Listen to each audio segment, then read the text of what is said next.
Hello and welcome again to the Stouting Off podcast, where we spout off commentary on the everyday.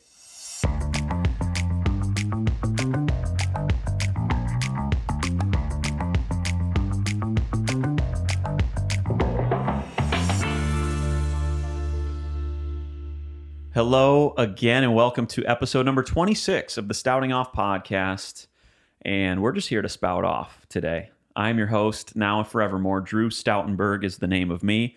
And I am joined live in studio, as always, by my producer, the best in the business, at the vanguard of his craft, Jordan McMillian. How are you, Jordan? Doing great, thank you.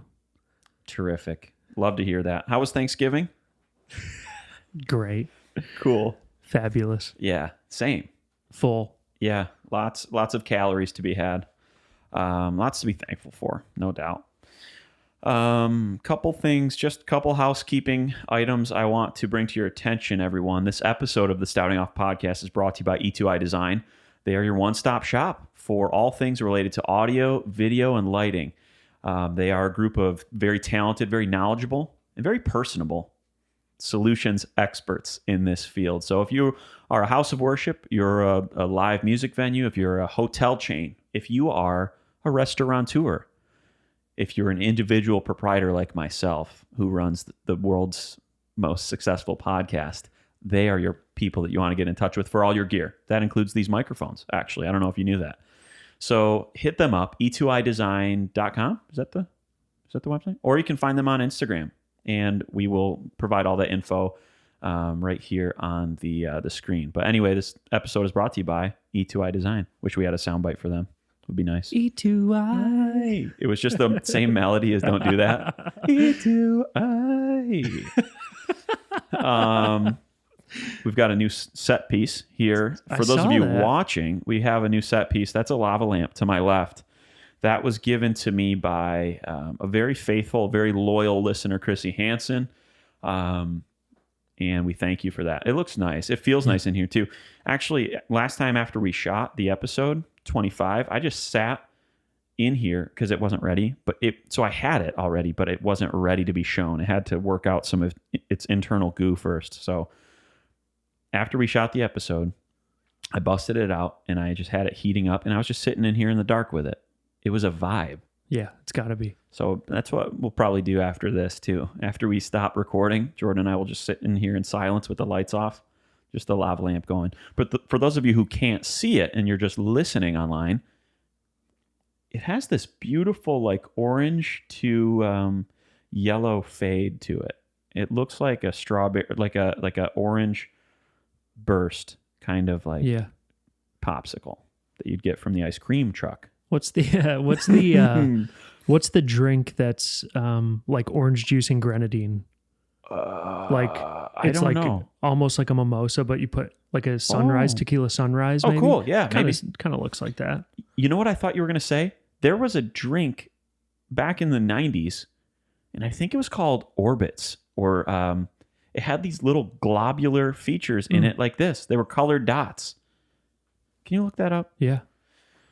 Man, what I want to say it was called Orbits. Orbits? It was like it was like a soda or like a juice.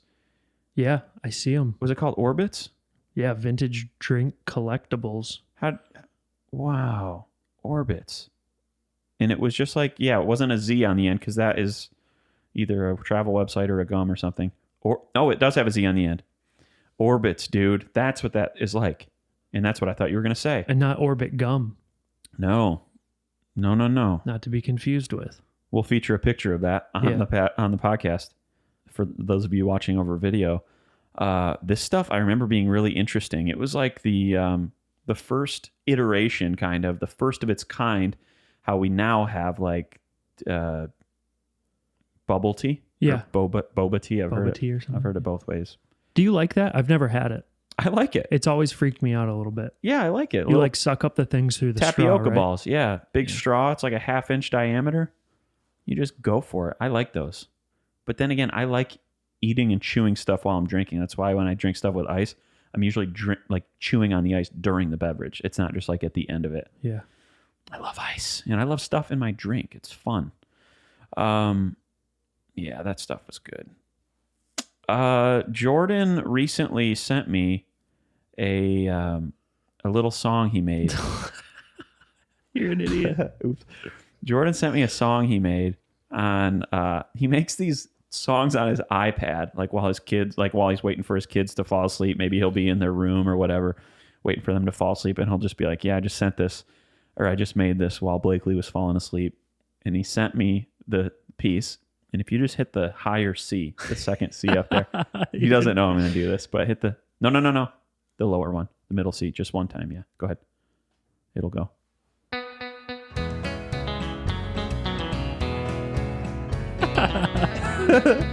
With that steel guitar, kind of like plucky.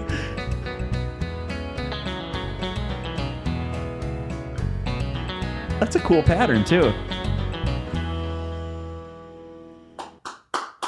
It's so stupid that that's on the podcast right now. I love that little the rhythm. Dun, dun, dun, dun, dun, dun, dun, dun, dun, dun, dun. Yeah. I took that from the radio version. You know, when at the end of that song, like the radio version, like I don't know the popular that was a one? song. I didn't know that was a radio version of that song. I thought that was original. What? I've never heard that, like with the plucked country twangy guitar. Yeah, me either. But you know the song, obviously. Yes, yeah, okay. Yeah. Sleigh Ride. Yeah. So in the radio version of that, there's like a big like timpani type drum part to that, and with horns and stuff. And it's like ba-da-ba-bum bum bum ba-dum bum. Oh yeah, that's right. Ba-da-ba-ba-da. Yeah. That one. So that's where you grabbed inspo from? Yeah. But I did that all on my phone. Yeah, he did that. And I didn't hear it. Not even on the iPad. Yeah. No, I didn't even really listen to it before I exported it and sent it to you. And then immediately after, I was like, wow, I just listened to that. It sucked. Now the world gets to hear it. That's crazy. Oh, that's going to be our outro music on this episode, if you'll allow it. Sure. I'm going to say thank you for listening, and then we're going to go out with that. Remember, it was that C on the trigger board. Yeah, I remember. I remember.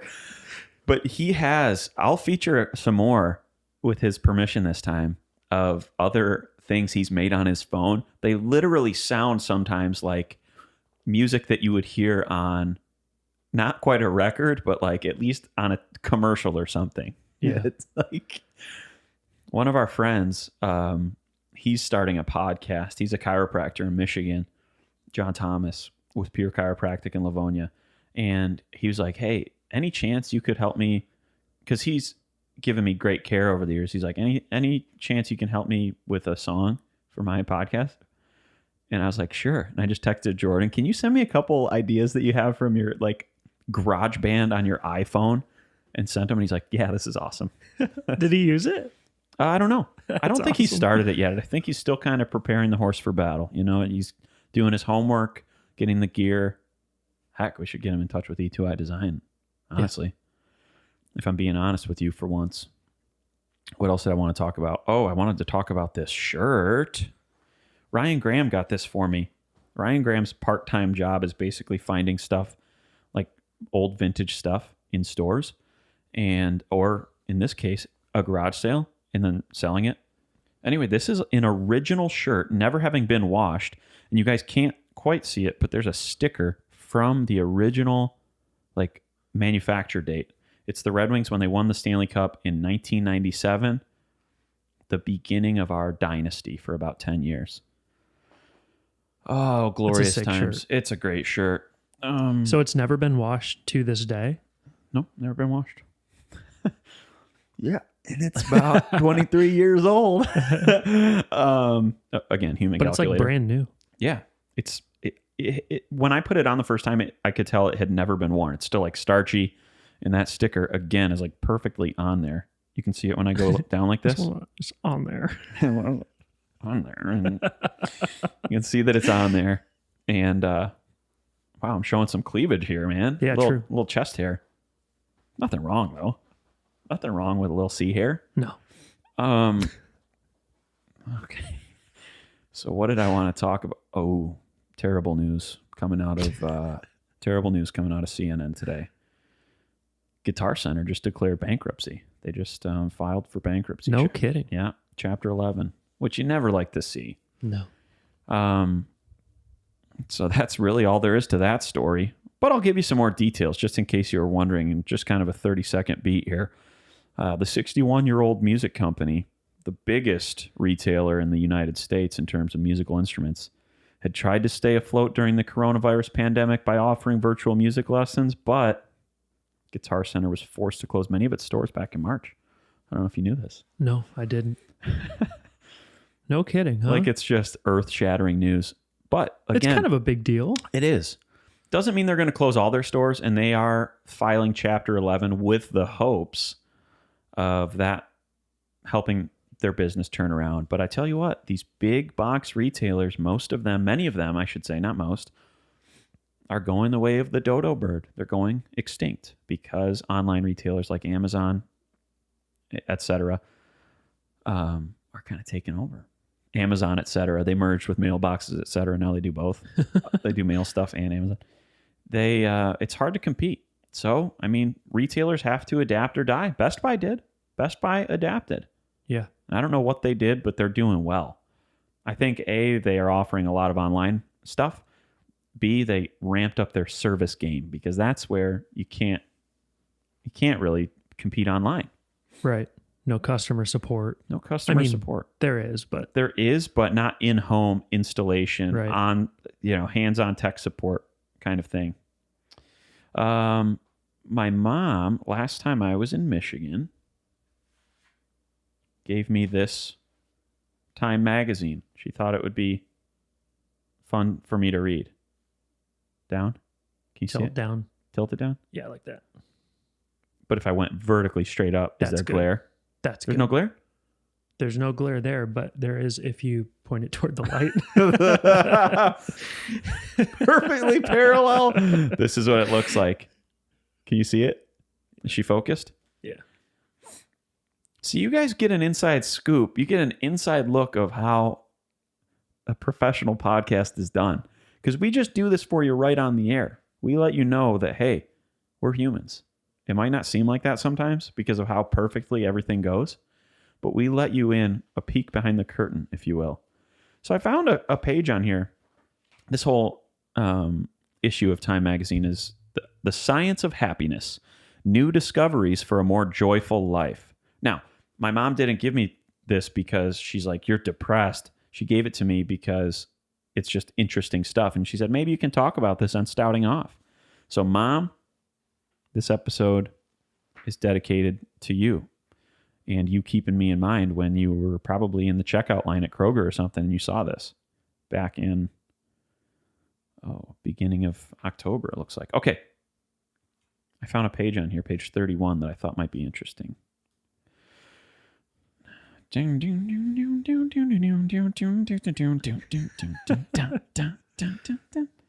Okay. So I found this page. It says, what makes us happy? The roles we play in society influence where we fall on the happiness spectrum, okay? And it says, currently Americans are, and there's a pie chart, 31% say very happy, 56% say pretty happy, 13% say not too happy. 31 very, 56 pretty, 13, not too happy. Pretty happy though. Over half of the population. It's pretty good. Yeah. This was in October. I mean, after the first, at least the first lockdown. And that's been pretty consistent through time. That's where, even dating back to 1972, about 55% of Americans were still saying pretty happy. Okay. So most happy in their jobs.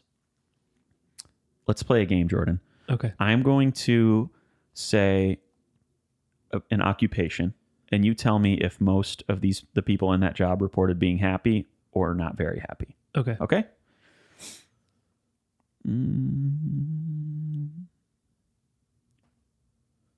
Butlers.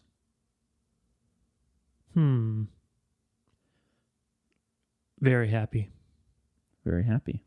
Good job. Actors and directors. Not very happy. Happy. Really? Yeah.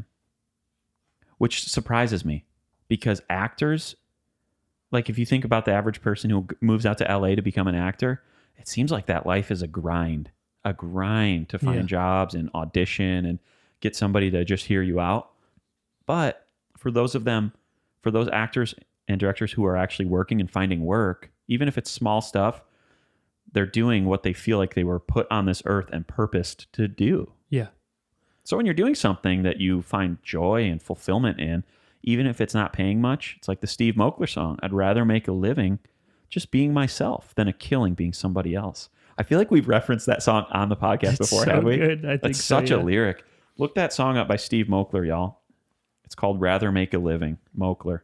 I feel like actors and actresses, like if you watch an interview, they're really cool people. And maybe they are really happy. And who am I? I don't know.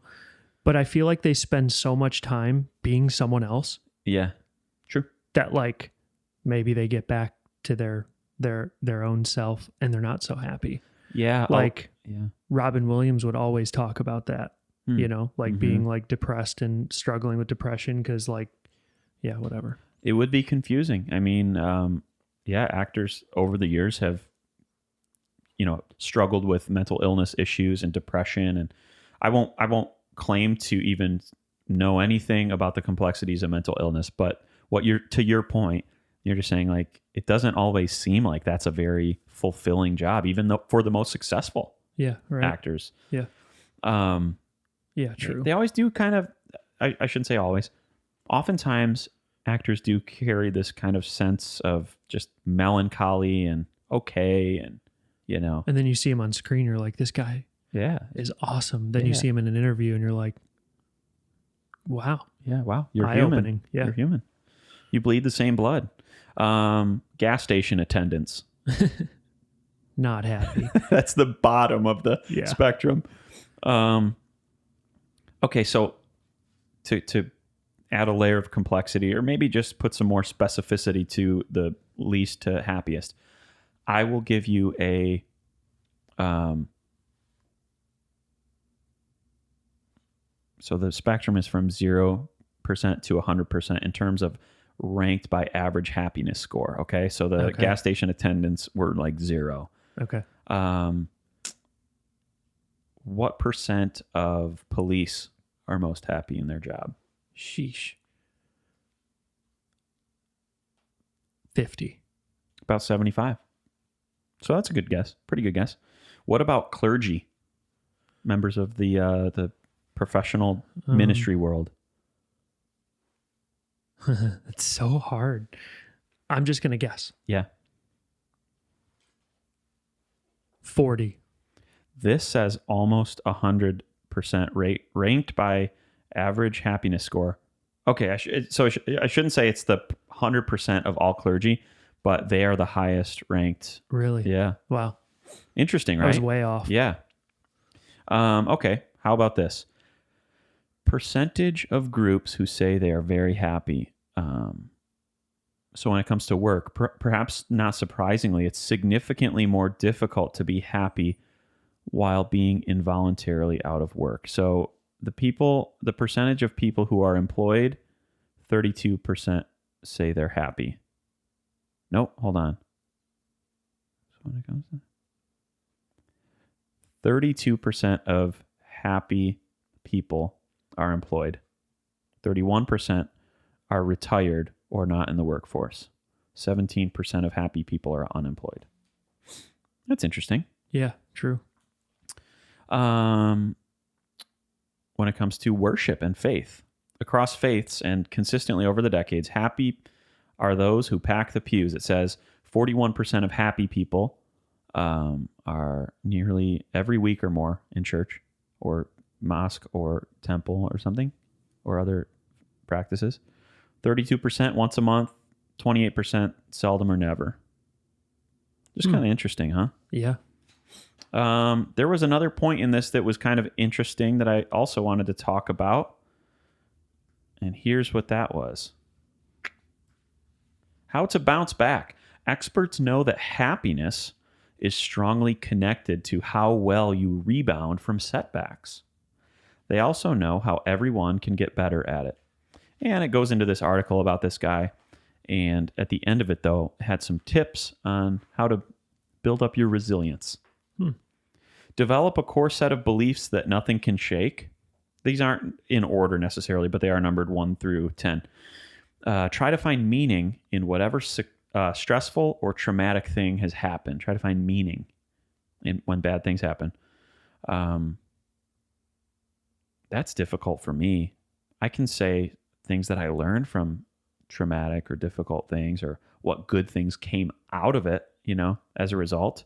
Opportunities perhaps that I have been given that I wouldn't have been given had I not gone through X, Y, and Z. Sure. Try to maintain a positive outlook. Take cues from someone who is especially resilient. That's Joe Gessler for me. Shout you out, Joe. Joe's a resilient guy. Yeah. He's one of the most mentally tough people I know. He's an athlete and one of Michigan's finest hockey players to ever go through at least the high school hockey world in Livonia Churchill. He's not one of the best, and he'll tell you that, but he's gritty. He's a guy you want in your locker room. But I tell you what, that mental toughness carries not only through any activity he does, but it carries through his personal disciplines, his personal rhythms, including like exercise and fitness, and his relationships. I'm sure it carries into like, just getting through hard times relationally. He's a married guy to a wonderful woman named Valerie, which we also love her a lot, Valkyrie. But then also in career, just like no setbacks can set this guy back. Yeah. Love you, Joseph. Big shout out. Big honor for Joseph right there. We love to honor our friends in this family, don't we? True. We love to honor our people around us in the Stouting Off community. So quick reminder, if you haven't honored somebody just for who they are lately, do so. Call them up. Text them. Hey, I just think you're great at this. Here's something I admire about you. That's going to be the template. Okay? It's a Stouting Off honor template. Don't run from things that scare you. Face them. That's good. You don't want to live in fear. Yeah. Fear is a terrible thing to have in the driver's seat of your life. Be quick to reach out for support when things go haywire. That's difficult. It requires some humility. It requires a slice of humble pie to say, hey, man, I don't have it all figured out. But you need to do that. I need to do that. That's a good challenge for me. Learn new things as often as you can. Find an exercise regimen you'll stick to. That's key. Physical exercise can turn a crappy day for me right around. Oh, for sure. In a hurry. But it doesn't even have to be like in the gym. Doesn't have to be gym. Like in that text, it says, find something that works for you. Works for you. One lap around the block. Yes. No Having phone. Fresh air, no phone, thoughts, Yep. walking. You get back and you're going to feel better. I guarantee it. You're going to like the way you feel. I guarantee it. That's awesome. Richard Golden. Don't beat yourself. Was that Richard Golden? That with I think with Men's Warehouse. Richard Golden was the DOC, like the eye doctor guy. I think I was wrong on Richard Golden. George Zimmer. You're going to like the way you look. I Can't be guarantee it. What? Never mind. Who's George Zimmer? We have to put a pause in this. We got to find this out. I can't. This is the CEO. Is that him? Yeah, that's him. That's the Men's Warehouse. That's not Richard Golden, but Men's Warehouse. That guy says, you're going to like the way you look. I guarantee. ... I guarantee it. Yeah. Huh. Oh, dude, I'm so sorry. I just burped off the mic. And if you heard that, I'm sorry. It was just oatmeal and coffee. Cool. Don't beat yourself up or dwell on the past. Don't beat yourself up or dwell on the past. You can't control it. You can't go back and change things. What happened has happened, and what's done is done. This is me off the mic. This is me ad-libbing right now. Well, off the book, rather, on the mic. If you need to forgive yourself for mistakes that you've made in the past, then do it. I shouldn't even say if you need to. If there are mistakes in your past, you need to forgive yourself for them. Would you agree with that, Jordan? Yeah. There's forgiveness for you. There's forgiveness for you. Recognize what makes you uniquely strong and own it. Own your strengths. Yeah,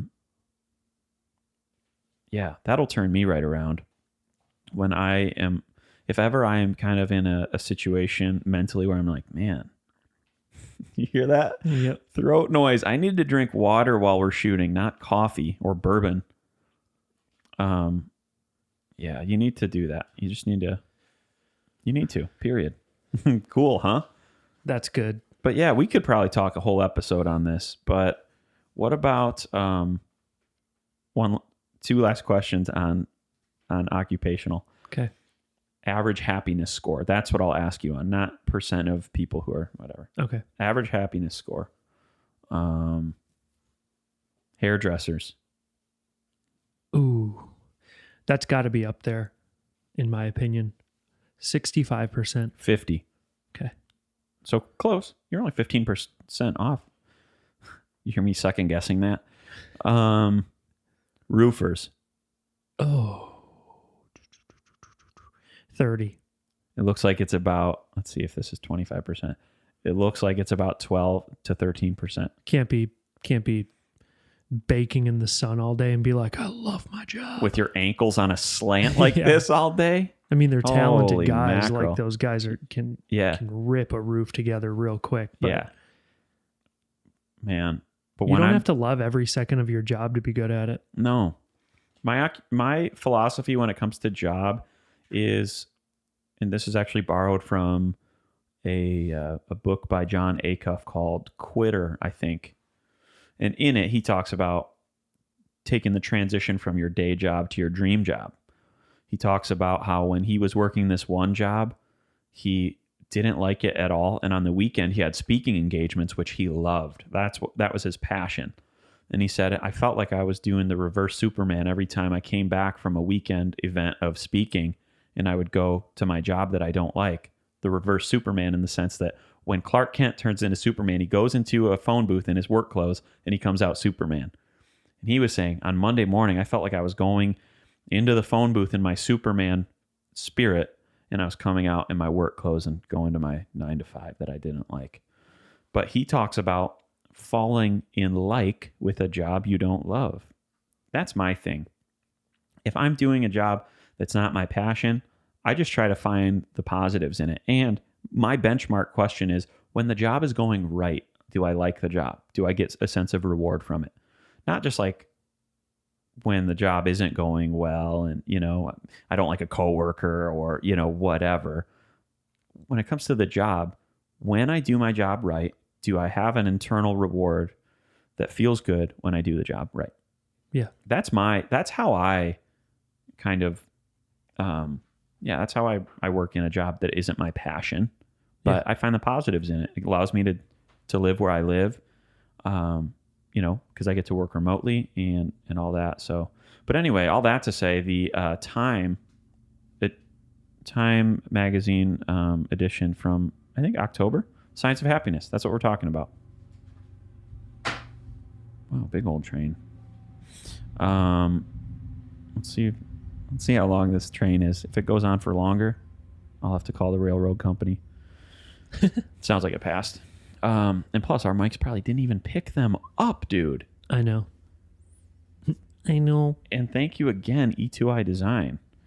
Yeah, dude. So I was on BuzzFeed earlier, and I found this interesting article. It said these are the most memorable TikTok trends of 2020 so far. And I'm not on TikTok. I know you're a big Toxman, right? Yeah, I look at it. I'm not posting. No. I posted one thing. The stair stepper shuffle. I posted two things. Yeah, we did step shuffle, and we did the Monica and I made the typical TikTok dance. I don't even know what it's called. Oh yeah, worship version. To the worship version. Yes. Every move I make, Yeah. I'm making you. Waves of mercy. Yeah. Great song. Classic dude. youth group song. So one of the topics that they said a big trend out of 2020 from TikTok is roller skating. Huh. And I saw that a lot this summer, like people going out and buying like rollerblades and stuff. I didn't realize that TikTok was the origin of that, resurrection of that No, me either. activity. But did you notice that too? People going out and buying blades and Yeah. roller skating more than they had in the previous years. Yeah. I think ultimately TikTok is to thank for that. It says this summer it seemed like everyone was ordering a fresh pair of roller skates and hitting the pavement. Roller skaters like Anna Koto were hugely popular on TikTok this year, coinciding with increased demand for roller skates. But like many things, this wasn't just a social media trend, and it didn't come out of nowhere. Oh, black communities have been keeping skating alive for decades. That's so true. Oh, yeah, for sure. There's a really great group in Cincinnati every time we go for Christmas. They're out there by the ice rink, but they're roller skating to music, and it's awesome. Really? Yeah, it's sick. That's so baller. I love that. That's so cool. There used to be this really like cool like black guy that he would be skating at Riverside Arena, which was the roller skating arena that our elementary school used to do skating nights at. And he was always there for all my elementary and middle school years.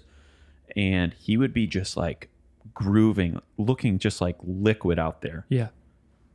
Turning around, doing twirls, doing all these leg things. He was just doing so many cool leg things, and it was just so awesome. That's sweet. I know who you're talking about. He had like an orange shirt that was like a crop top almost. Right? Yeah, I'm not sure. I'm not sure. You know who I'm talking about though? Yeah. Like, did you guys go to Riverside for your skating nights? Yeah, every time.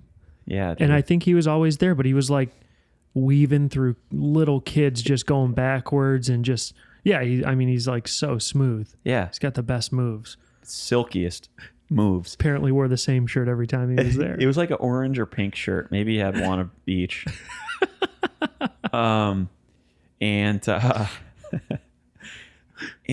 And you know, now that I'm thinking about it, he was probably around our age when he was doing that. Yeah. You know, we were just kids. And I'm thinking now, like as a 32-year-old, that was probably like his thing for exercise, just like to go out and get great exercise a few nights a week, just rip around on the roller skating rink. And dance too. And what I was going to say, what more fun way to do that? Yeah, like he's dancing. I used to go to that roller skating rink when I got into middle school. And that's when the music kind of, like on Friday nights, the music became a little less family friendly. And the girls weren't dressed like they were dressed in school anymore. 7th and 8th grade going there on a Friday night. My crush, Ashley Nelson, would be there. And I remember being like, dang, girls are cute. That was kind of where I realized that. Nah, I guess I realized it a little bit sooner, but I was finally able to verbalize that, I guess. Maybe that's where you got your start skating, because you, in my opinion, are more solid on skates than you are walking. Thank you. But what about my knees? But dude, That's knees. just a minor hiccup. I when we went skating the other day, we were playing hockey, like outdoors, roller hockey on this sport court. Those wheels that I had they were hard, and it was on a hard surface. So if you put hard and hard, it's going to slide. Yeah. Because I was trying to dig in and like do some sharp. But thank you, bro. This is like a fully boarded, lit hockey rink. Oh, it's so sweet. A but couple it's not people cement. replied back to on Instagram and were like, next time you go out there, you got to invite me. Oh, that's great. Yeah, it'll so be we fun. got a game. Yeah. But it's tile. It's like not a tile, but what is that? It's like vinyl, vinyl or like plastic square tile, pretty much. Yeah. Anyway, thank you, bro. But I remember skating out there in elementary school and middle school. Man, out on that wood floor. Roller skating rinks just have that smell too. The smell of that oil. I love that smell. Just put that into the form of an incense wick. I'll burn that around my house all day. Riverside Arena scent? Come on. I don't care about patchouli. I don't care about anything else. Lavender. I don't care about, I don't know, sandalwood. I want Riverside Arena in the form of incense. Incense is a vibe, though, to have around. I've never used it. I always gotta have a smelled it going ventilated into like Corky Skate Shop. Oh, yeah. Okay. Or like Earthworks, a place like some place that sells crystals to energize you. Another thing, spooky bedsheet ghost photo shoots. Like, you know what I'm talking about? No. I saw a lot of this. Alex McKee from Prodigal Clothing did this. I'll send you a picture of this, Jordan. Yeah. Yeah, this one has actually been. Oh yeah, I don't know who started it, but they're actually saying it's been kind of controversial because there's some debate about who started it and whether it's appropriate given what some have characterized as KKK vibes, because it is a person with a sheet over their head. I didn't identify that until now, but I do now see that why it could be a little off-putting, but we'll still feature it. I mean, Yeah. we're not condoning that. We condemn that. We reject it. Anyway, How about like musicians on TikTok? Well, you don't know this. I don't know. Joel Hall sends me 14 TikToks a day, and I don't have the app, so I have to open in the browser. It's awesome. Go through 4 prompts and stuff. Joel and I are always sending TikToks to each other that we know each other would just absolutely cry laughing at. Isn't that such a rich friendship when you know something that somebody else will die over? He's really good at that. He can peg something like, this is perfect for Will, this is perfect for Dice, this is perfect for Stout. That's awesome. Jordan. Yeah. What's the musician thing that you're saying? Just like song There's just shorts? a lot of great musicians on TikTok, and they're always doing like little like 8 measure or 4 measure loops. Okay. Or I guess it's 8, and they like build a loop and it plays like full 2 measures at the end. And seamlessly goes back? Yeah, it just starts over. Yeah. Like, blank. Okay. But yeah, it's sweet. That is tight. They layer everything. I think TikTok is actually, I think Donald Trump is trying to get TikTok out of here. I think he's trying to like ban it in the US. Really? I don't know where that stands right now, but I heard it was like going away, and then there was a bunch of people who were saying like, okay, last day of TikTok or last weekend, and then it just never went away. yeah. So I don't know either. It's like when the Mayans predicted that the world was going to end in 2012. Do you remember that? Yeah. I remember going out to a bar in Detroit the night before, and it was like apocalypse night. I of course didn't buy into that, but it was funny. Like, it was fun hype, Yeah. It's always fun to think about stuff in the worst way. Ending, yeah. That's a good way to be happy too. Is Yeah, stop I think I worrying actually so much. I didn't actually mention that, but that was actually in the Time magazine thing. It was, think about the world ending, and it'll make you feel better. No. Welcome to App Library, dude. I swear, I don't know how to. This new iPhone update with all the things on it. Mm-hmm. If you swipe all the way left from your home screen, I don't know how to use this and customize it. Whatever. See, now I'm getting to that age where I'm becoming resistant to my tech stuff changing because I already have a rhythm with it. Yeah. There is Pfizer, pharmaceutical company, is in, I believe, like final stages for a COVID-19 vaccine. Now, another controversial topic. I will probably get it because I get a flu vaccine. I understand everybody's got their own opinions and stuff, but what I'm saying is having a vaccine, whether your family gets it or not, at least that will give more basis for things opening, Yeah. At that point, it becomes, okay, you can make the choice for you and your family, whatever, but companies can really reopen, And they said, when I read this article, they said it's been 95% effective at blocking COVID-19. 95%, that's good. I mean, that's significant. So on November 18th, they released, Pfizer released a report and basically a press notice that they were seeking approval from the FDA to like gain final approval. So that's cool. I mean, like I said, regardless of where you stand on the topic of vaccines, at least this will give, the powers that be, the decision makers out there, some more latitude to be like, yeah, we can reopen, Yeah. and not just It's been like the base all the time, right? Just like, well, things will start to get back to normal again once there's a vaccine in place and all that stuff. Yeah. So first step to normalcy, maybe. Yeah, I think so. I mean, again, if it says 95% and people are getting it, it holds true. And I mean, that's a good thing. That if I was one of the powers that be, a decision maker, a legislator, whatever, I would feel comfortable making decisions based on that. And again, every person, every parent, whatever, they can make the decision for whether or not they want that. But it's just a positive. It's a positive thing in the whole, just the general scheme of things, you know. That's all I've got. There's no what's Drew been watching. There's nothing I wanted to stout off about. You know, don't do that. Nobody has annoyed me lately. Anything you want to add? No. Cool. But Thanksgiving was good. Yeah. Great. We laugh about that because, like I said in episode 25, we shoot these episodes a couple days beforehand. So I think Thanksgiving is going to be great. Yeah. And it was great, actually, in hindsight. All right. Do you remember what we're exiting out with? Yeah. All right. Well, as always, guys, thank you for belonging to this family, the Stouting Off family. Continue to send us your thoughts over Instagram message and all the things. Jordan is going to play us out, but thanks as always for listening and watching to the Stouting Off podcast, where we spout off commentary on the everyday.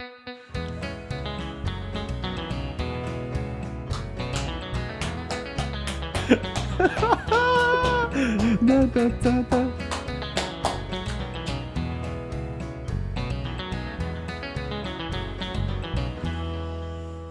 That's so good. Merry Christmas. It's around the corner, right? Yep. See you guys.